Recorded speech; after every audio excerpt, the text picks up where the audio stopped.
أعوذ بالله من الشيطان الرجيم بسم الله الرحمن الرحيم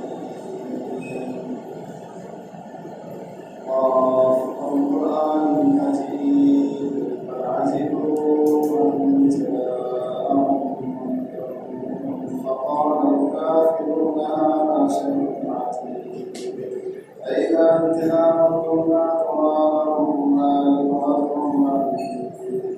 وجعلنا ما تنقصنا وقلوبهم عندنا كتاب حفيظ بل كذبوا بالحق لما جاءهم فهم في يوم مليت أفلم ينظروا إلى السماء فوقهم كيف بنيناها وزيناها وما لها من فروج والأرض مددناها وألقينا فيها رواسي من كل صوت بهيج تبصرة وذكرى لكل عبد منيب ونزلنا من السماء ماء مباركا وأنبتنا به جنات ونخلا بصير والأرض باسطات لها ذرعا رزقا للعباد وأحيينا به بلدة ميتا كذلك الخروج كذبت قومهم وقومهم واصحاب الرس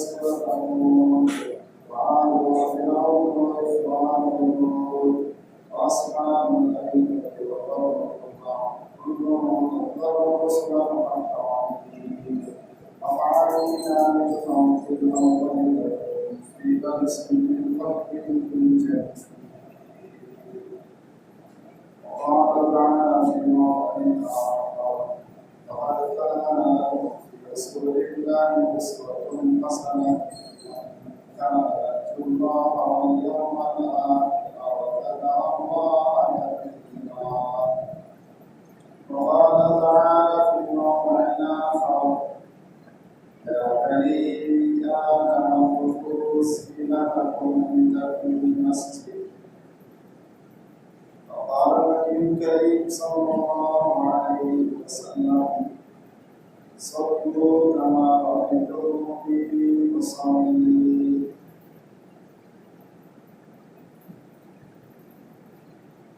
ساری تعریفیں اللہ سبحانہ و تعالی کے لیے سزاوار ہیں جو پوری کائنات کا اللہ خالق ہے، جو موت و حیات کا مالک ہے اور اللہ تعالیٰ کی بے شمار رحمتیں نازل ہوں اس کافر نبی حضرت محمد صلی اللہ علیہ وسلم پر۔ محترم بزرگوں، عزیز بچوں،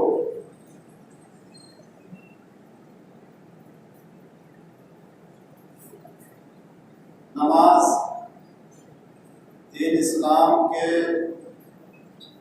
بنیادی ارکان میں سے ایک رکن ہے۔ 5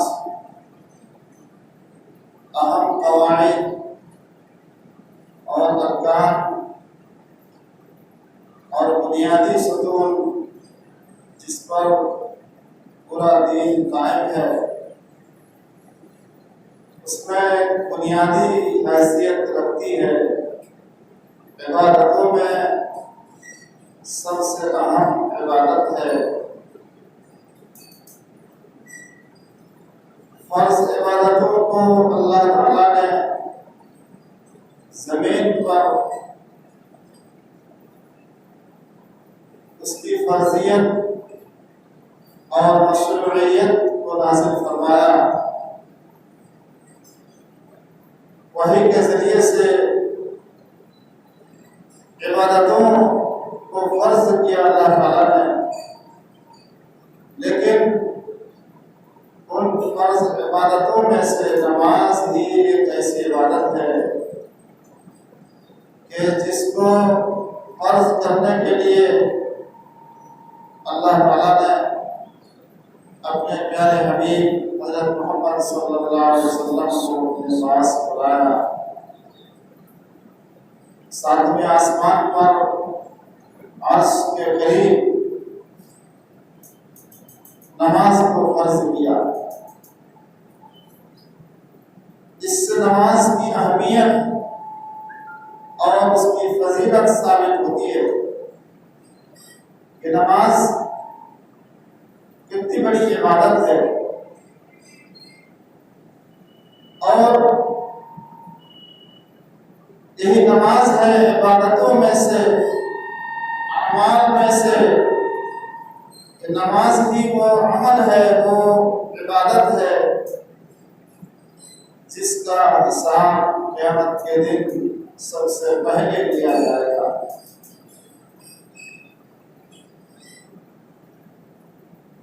اس سے بھی نماز کی اہمیت ثابت ہوتی ہے۔ اول ما يحاسب به العبد يوم القيامة الصلاة فإن صلحت صلح سائر عمله وإن فسدت فسد سائر عمله، اور كما قال عليه الصلاة والسلام۔ نماز کی کتنی اہمیت ہے کہ اس حدیث کے اندر جتنی عبادتیں ہیں،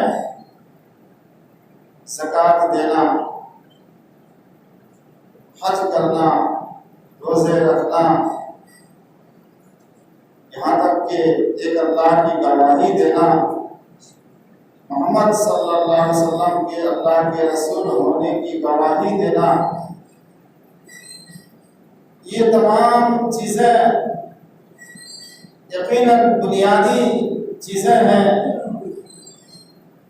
جن پر اسلام کی عمارت کھڑی ہے، لیکن ان میں سے نماز کے بارے میں بطور خاص کہا گیا کہ اگر نماز صحیح ہوئی تو پھر دیگر تمام اعمال بھی درست ہوں گے، اگر کمی خامی رہے گی بھی تو اللہ تعالیٰ ان کو معاف کرے گا۔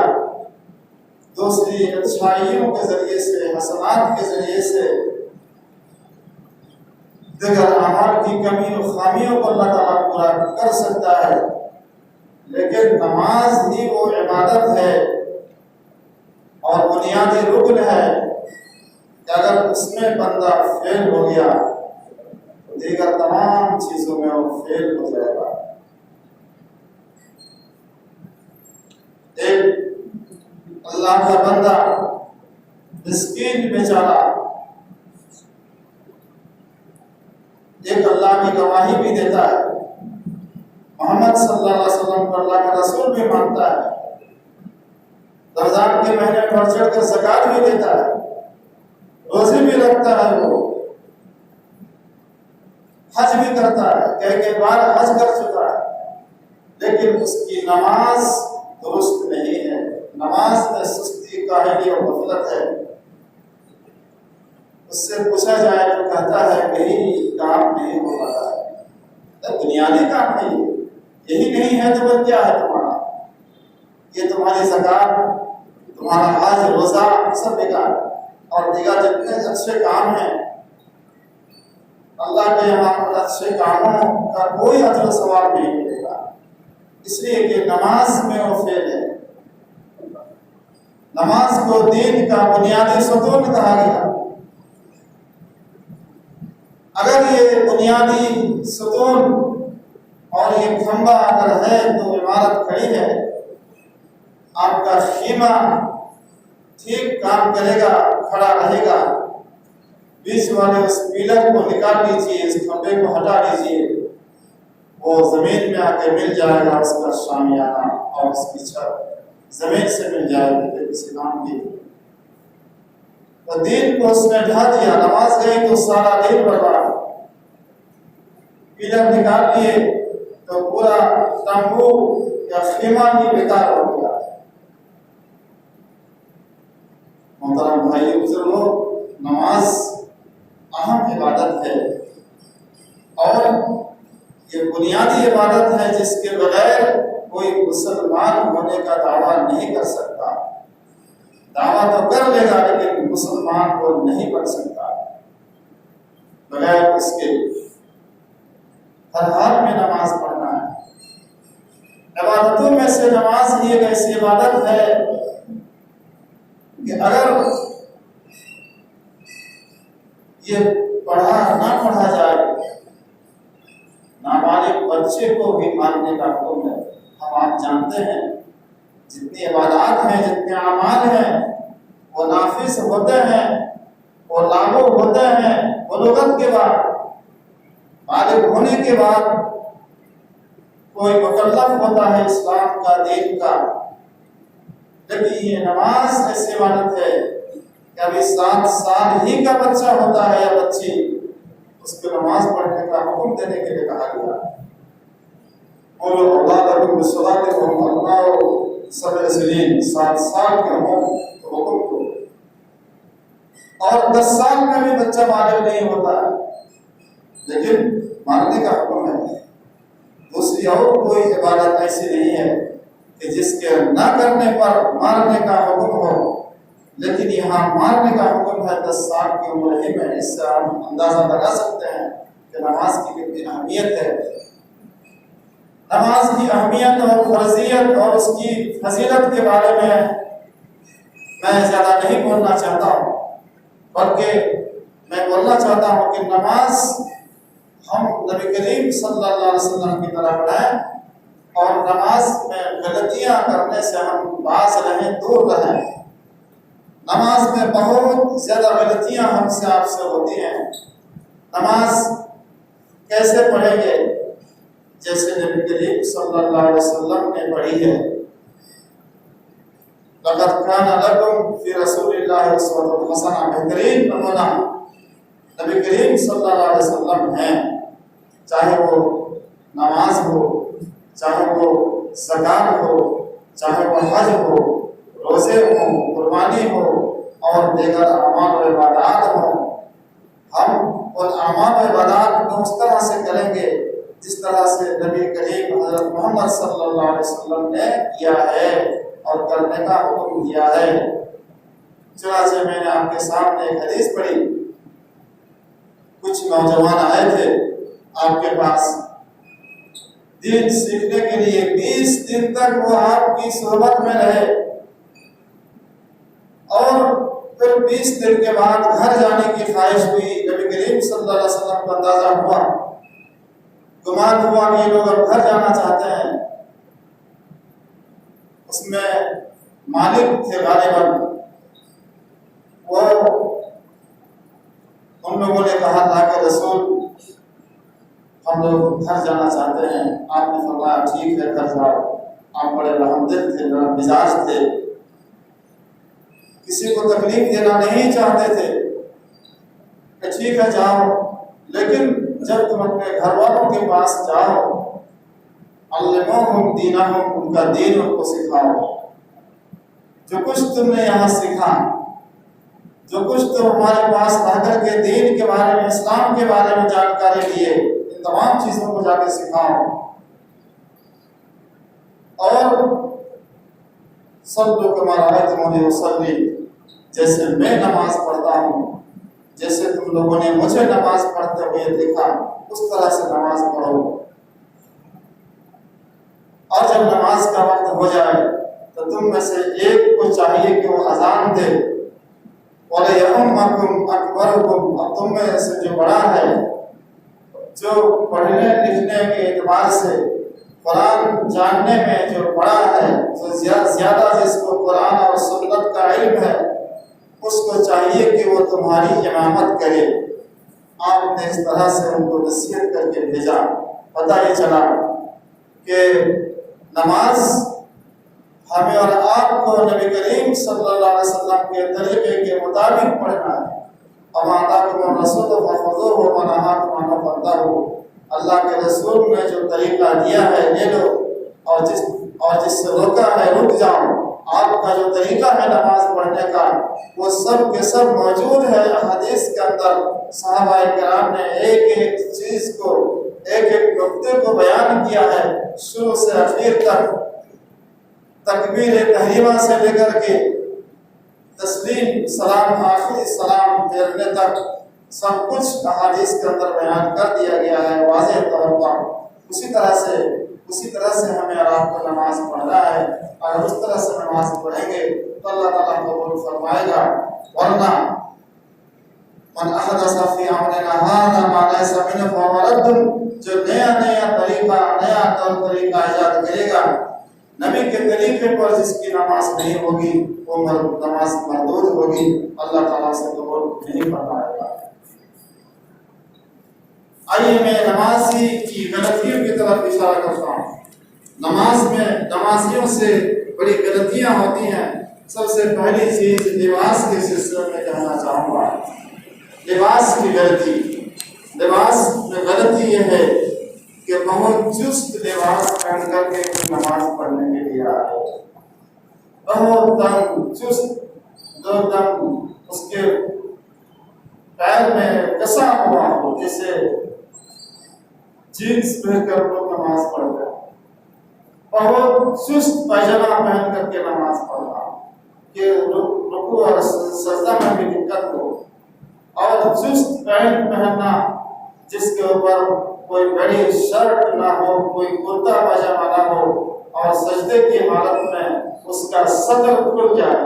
صدر کھلنے کے مطلب یہ کہ جو چیز ہمیں چھپانا ہے، شرمگاہ کو چھپانا ہے، اور وہ نمایاں ہو جاتی ہے۔ اور وہ چست پینٹ پہن کر کے، جس کے اوپر آدمی ٹی شرٹ پہن لے یا بہت چھوٹی شرٹ پہنے جو کمر سے اوپر ہی رہ جائے، اور سجدے کی حالت میں آپ ذرا اندازہ لگائیے، شرٹ بھی چھوٹی ہے کمر سے اوپر، اور پینٹ پہن کر کے، چست پینٹ پہن کر کے جب سجدہ کرے گا انسان، ظاہر ہے کہ ایسی حالت میں کمر کے پیچھے طرف کے کمر کا حصہ، کمر کے آس پاس یہ حصہ کھلا رہ جائے گا، یہ نماز فاسد ہو سکتی ہے، اس کی نماز باطل ہو سکتی ہے۔ تو ایسا چست اور تنگ لباس پہننا منع ہے۔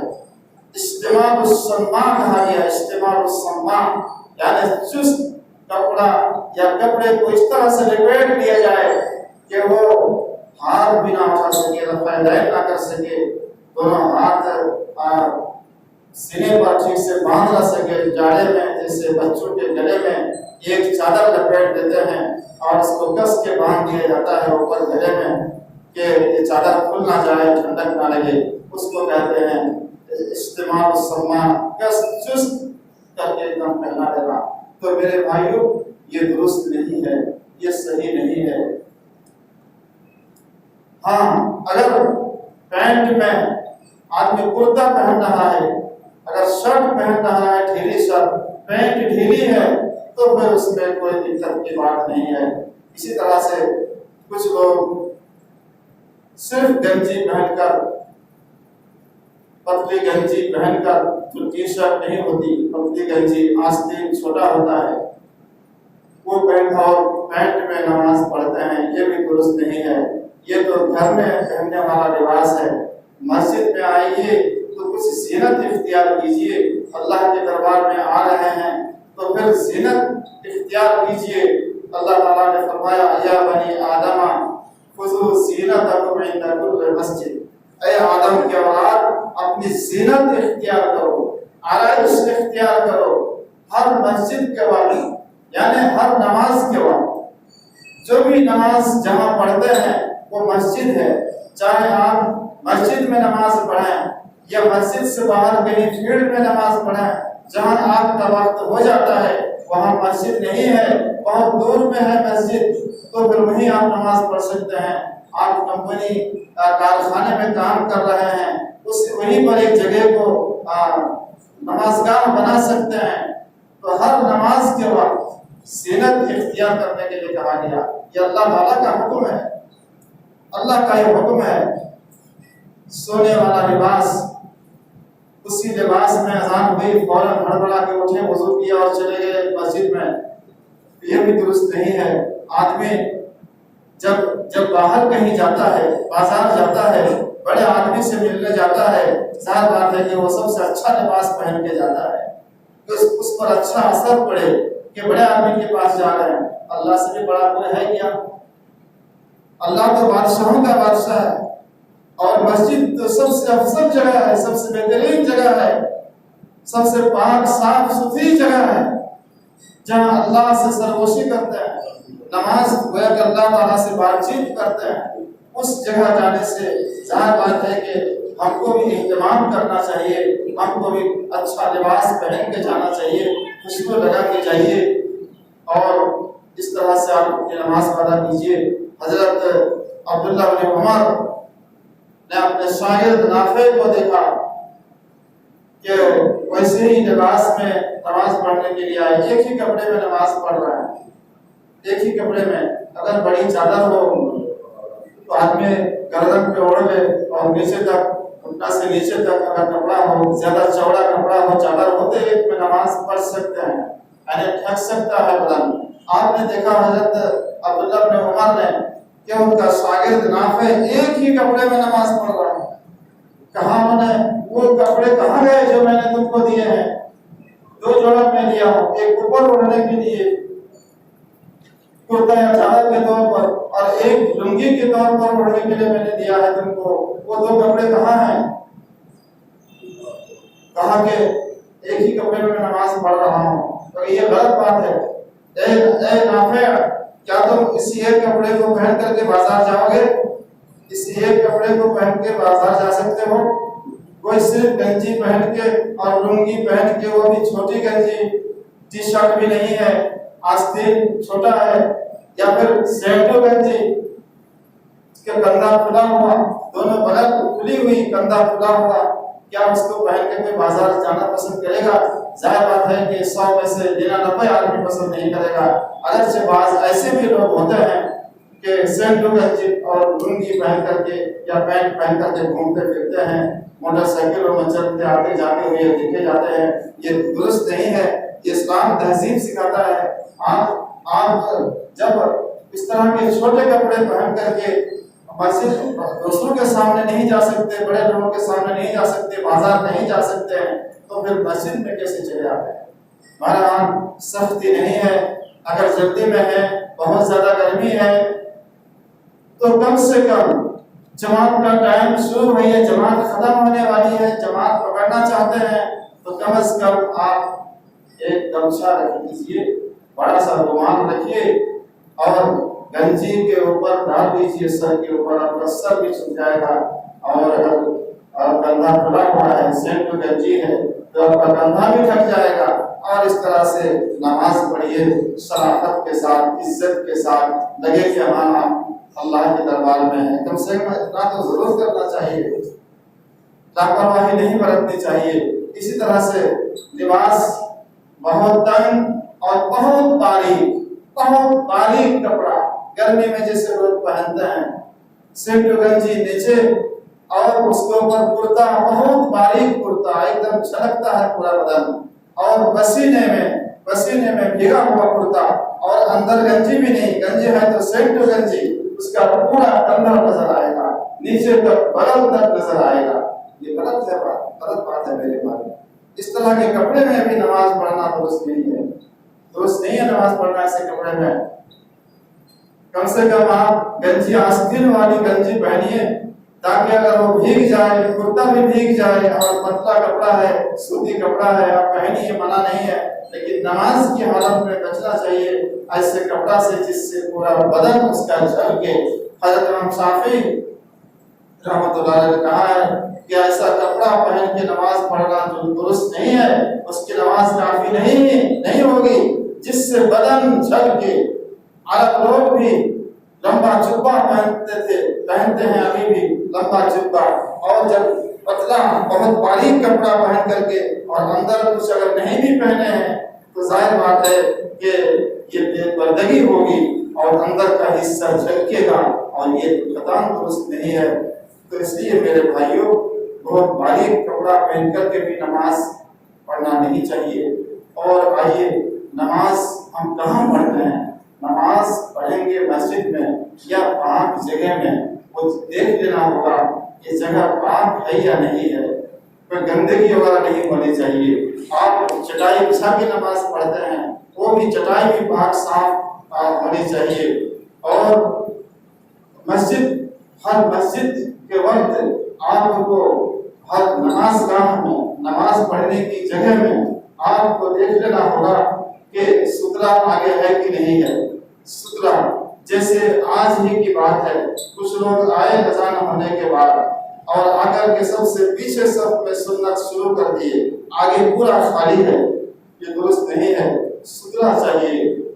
صحابہ کرام کھمبا کی آڑ میں نماز پڑھتے تھے، نماز ختم ہو گئی، جماعت ختم ہو گئی، اب ڈھونڈتے تھے کہ کہاں پر کھمبا ہے، کھمبا کو سترہ بنا کے اس کی آڑ میں نماز پڑھتے تھے، دیوار کو سترہ بنا کے اس کے سامنے کھڑے ہوتے تھے۔ ہاں اتنا کھمبا بھی نہیں ہے اور سبھی لوگ دیوار میں سٹ کر کے نماز نہیں پڑھ سکتے، تو جو لوگ آگے نماز پڑھ رہے ہیں، آپ سنت پڑھنے والے کو، اس انسان کو سترہ بنا کے اس کے پیچھے آپ کھڑے ہو سکتے ہیں۔ ایسا نہیں ہے کہ 2-3 صف خالی ہے، آپ پیچھے کھڑے ہو گئے اور جگہ موجود ہے، آپ کو آگے سے کھڑا ہونا چاہیے اور سترہ بھی چاہیے۔ ایسی جگہ میں میدان میں نماز پڑھ رہے ہیں اور کہیں مسجد کے علاوہ کسی جگہ میں نماز پڑھ رہے ہیں، مسجد کے علاوہ، تو پھر آپ کو سترہ رکھ لینا چاہیے۔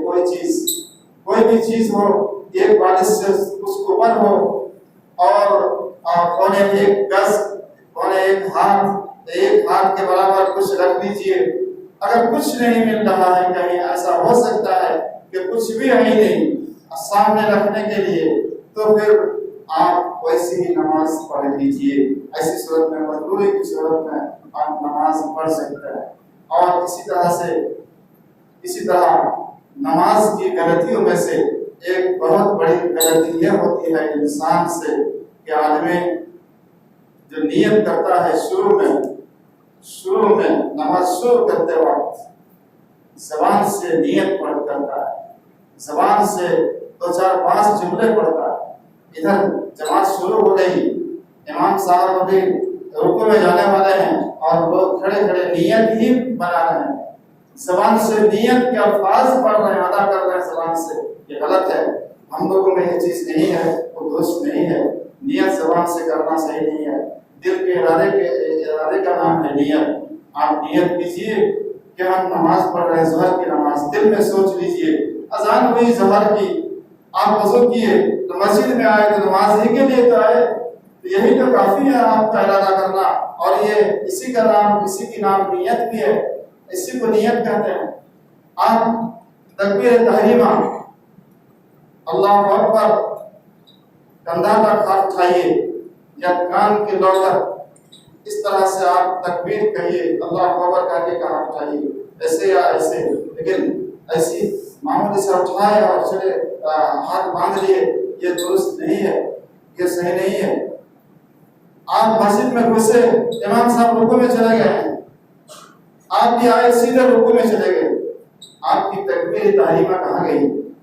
آپ کی نماز کی نیت کہاں گئی؟ آپ پہلے آئیے، اللہ اکبر کہیے، اس کے بعد آپ رکوع میں جائیے، آپ اللہ اکبر کہیے کھڑے ہو کر کے، اس کے بعد آپ سجدہ میں جائیے، امام کو جس حالت میں باتیں اس حالت میں جائیے، ڈائریکٹ مت چلے جائیے، اس لیے کہ تکبیر تحریمہ سے نماز شروع ہوتی ہے، اور بہت سارے لوگ غلطی کرتے ہیں، تکبیر تحریمہ پڑھتے ہی نہیں ہیں اور چلے گئے رکوع میں، چلے گئے سجدہ میں، بیٹھ گئے تشہد میں جا کر کے ویسے ہی آ کر کے، تو یہ درست نہیں ہے، ایسا صحیح نہیں ہے۔ اور دعائیں کیا پڑھتے ہیں، سورتیں کیا پڑھتے ہیں، کیسے پڑھتے ہیں؟ میرے بھائی بزرگوں، بہت سارے بھائی ہمارے ایسے ہیں کہ جن کی نماز صحیح نہیں ہوتی، دعائیں ٹھیک سے یاد نہیں ہیں، سورتیں ان کو معلوم نہیں ہیں، دیکھا دیکھی نماز آئے، نماز مسجد میں آئے، نماز پڑھ لیے، نکل کے چلے گئے، تو یہ غلط ہے۔ نماز اہم عبادت ہے، بنیادی عبادت ہے، اور اس نماز کو درست کرنے کی فکر ہماری آپ کی ہونی چاہیے، ہماری آپ کی فکر نماز درست کرنے کی ہونی چاہیے۔ نماز اپنی کوشش، اپنی محنت سے آپ پڑھیے، کسی کے کہنے پر پڑھیں گے اور نہیں کہنے پر چھوڑ دیں گے، یہ آپ کی بہت زیادہ بیوقوفی، احمقانہ بات ہے، یہ حماقت ہے، ایک بنیادی عبادت ہے، اللہ تعالیٰ ہرگز نہیں چھوڑے گا۔ دین دھرم پر لوگ چلتے ہیں، دین کے نام پر لوگ کچھ نہ کچھ ضرور کرتے ہیں، ہم دین کے نام پر، ہم مسلمان ہیں، سب سے سچا، سب سے پکا، سب سے پیارا مذہب اللہ کے نزدیک قابل قبول دین اسلام ہے، اس کے لیے ہم کہاں تک کیا کر رہے ہیں، کون سا عمل ہم کر رہے ہیں اس دین کے لیے، اللہ کو راضی خوشی کرنے کے لیے، اور موت کے بعد جو چیز کام آئے گی اس کے لیے. میں نے کہا شروع میں کہ سب سے پہلے نماز کا حساب ہوگا. نماز میں کامیابی حاصل کرنے کی کوشش کیجیے. دوسرے عمل میں کمی خامی کوتاہی رہے گی اللہ تعالیٰ معاف کرے گا. یہ قرآن کہتا ہے، حدیث کہتی ہے. لیکن نماز میں اگر فیل ہو گئے، آپ کی نماز اگر بگڑ گئی تو پھر سب کچھ بگڑ گیا، سب بیکار ہو گیا. تو میرے بھائیوں بزرگوں، یہ قیمتی زندگی ہے. کب تک آپ کو یہ زندگی ملی ہے کوئی کہہ نہیں سکتا ہے. کب کس کی موت ہو جائے کچھ نہیں کہا جا سکتا ہے. اس لیے آخرت کی فکر بھی آپ کی ہونی چاہیے. آپ 24 گھنٹہ سوچتے ہیں دنیا کے لیے، آپ 4-5 گھنٹہ 4-5 وقت تو کم سے کم اللہ کو دیجیے. نماز تو آپ پڑھیے، اللہ کے واسطے نماز کو پڑھیے. آپ کون سے پیسے والے ہیں، آپ کون سے ہٹے کٹے نوجوان ہیں، کتنے خوبصورت انسان ہیں. آپ سے بھی کئی گنا زیادہ مالدار اور پیسے والے لوگ اللہ کے دربار میں آتے ہیں تو روتے ہیں، گڑگڑاتے ہیں. 5 وقت نماز پڑھتے ہیں، خضوع کے ساتھ نماز پڑھتے ہیں. اس طرح سے نماز پڑھتے ہیں جیسے اللہ سے وہ ڈرتے ہیں. اور ہم لوگ صرف جمعہ یہ کیسی نماز ہے، اور وہ بھی جیسے تیسے کبھی نماز پڑھ کر کے 2 رکعت امام کے ساتھ پڑھ کر کے نکل گئے. ایسا نہ کیجیے، مذاق نہیں ہے. یہ نماز کو نماز کی طرح سے پڑھیے، اللہ کے واسطے عبادت کی طرح سے پڑھیے. اور نماز پڑھنے کے ساتھ ساتھ کوشش کیجیے کہ ہماری نماز قبول ہو. صحابہ کرام کوئی عمل کرتے تھے، عمل کرنے کے بعد دعا کرتے تھے اللہ تعالیٰ سے کہ اللہ میرا یہ عمل، میری یہ نماز، میری یہ قربانی، میرا یہ حج، میرا یہ روزہ اللہ تو قبول فرما دو. قبول ہوا کہ بھی نہیں ہوا اس کی فکر ہوتی تھی صحابہ کرام کو. ہم آپ کی فکر ہوتی ہے، ہم آپ سوچتے ہیں اس کے لیے. اللہ تعالیٰ ہمیں نماز کی پابندی کرنے کی توفیق دے. اللہ تعالیٰ ہمیں نماز قائم کرنے کی توفیق دے، جماعت کے ساتھ وقت پر اور نبی کریم صلی اللہ علیہ وسلم کے طریقہ کے مطابق نماز ادا کرنے کی توفیق دے. اللہ تعالیٰ ہم تمام کا خاتمہ ایمان پر اور دین پر. آمین.